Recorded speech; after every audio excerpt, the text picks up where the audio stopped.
Estamos aqui na Bienal do Livro de São Paulo, no estande da Gutenberg Editora, ao lado do Celso Zelt, que fez Timão 100 anos, 100 jogos e 100 ídolos. Celso, obrigado pela presença. Eu que agradeço, Renato.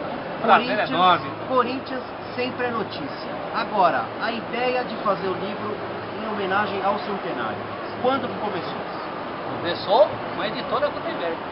Na verdade, a editora procura o Corinthians em algum momento, que ficou aí na história, né? Consegue uma coisa muito importante, que é fazer um livro oficial, um livro que o clube reconhece, um dos livros reconhecidos pelo próprio Corinthians. O primeiro deles, porque lançado ainda em 2009, perdão, e através do Corinthians a editora chega ao meu nome, né? Sou grato ao pessoal do clube que tem reconhecido o meu trabalho em outros momentos. A própria diretoria indicou você para... ou pelo menos o pessoal do marketing, né? Porque você sabe, Renato, a história do Corinthians ao longo dos anos, não só do Corinthians, mas ela foi um pouco maltratada, porque ninguém se ocupou de anotar tudo. E eu fiz isso. De 2000 para cá, de uma maneira extraoficial, nunca fui funcionário do Esporte Clube Corinthians Paulista, eu tenho paixão como jornalista e como corintiano, não necessariamente nessa ordem.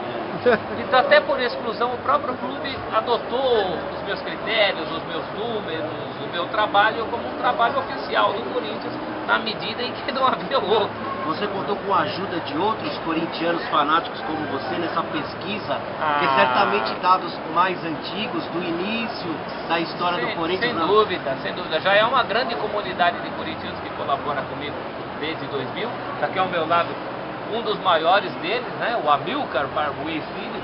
Amilcar Barbuí Filho é nada menos que o filho de Amilcar Barbuí, nosso primeiro corintiano convocado para a seleção, ainda para o Sul-Americano de 16, né? E o Amilcar e a família Barbuí contribuem muito, inclusive com algumas fotos que nós temos no livro. Eu sou muito grato a essa competência, essa paixão que eles tiveram em guardar o material do nosso Amilcar Barbuí. E assim aconteceu também com outras pessoas que me procuraram, parentes de jogadores, de técnicos, corintianos fanáticos que guardaram coisas, que tinham muito carinho, objetos, fotos, dados, registros, nomes, datas de nascimento e morte, que eu costumo colocar aí para os 100 ídolos, né? Dessa rica história que o livro conta, existe alguma particular que te chamou a atenção, que você possa passar para o nosso leitor? Olha, a maneira como eu cheguei à data de nascimento do Amilcar, pai do Amilcar, que está aqui do meu lado, foi muito curiosa, né? Ele foi um jogador muito importante no passado, mas a imprensa da época não se ocupava, não tinha muita uniformidade na hora dos registros.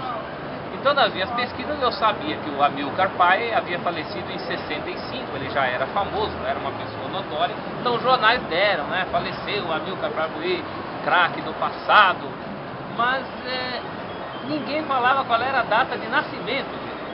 E a data de nascimento dele eu conheci, se eu soubesse que o Amilcar filho estava firme e acompanhando tudo isso, ele teria sido mais fácil, mas eu ainda não o conhecia. Dá pra fotografar no meio dele?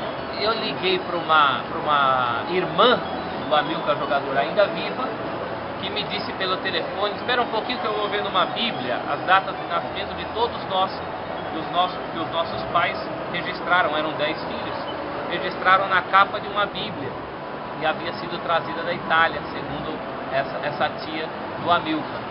E estava lá a data de nascimento dele, o ano de 1893, e foi o dado mais difícil talvez de toda essa pesquisa. Um dado desse tamanho, assim, que você encontra lá no meio do livro, não dá muita atenção. Mas deu trabalho. Mas tem uma história muito bonita por trás, uma história envolvendo pessoas. Maravilha. Celso, muito obrigado. Essa e muitas outras histórias, Timão 100 anos, 100 jogos, 100 ídolos, da Gutenberg Editora. Celso e o corintianão aqui, Daniel, filho do Celso, com a gente aqui na Bienal do Livro de São Paulo.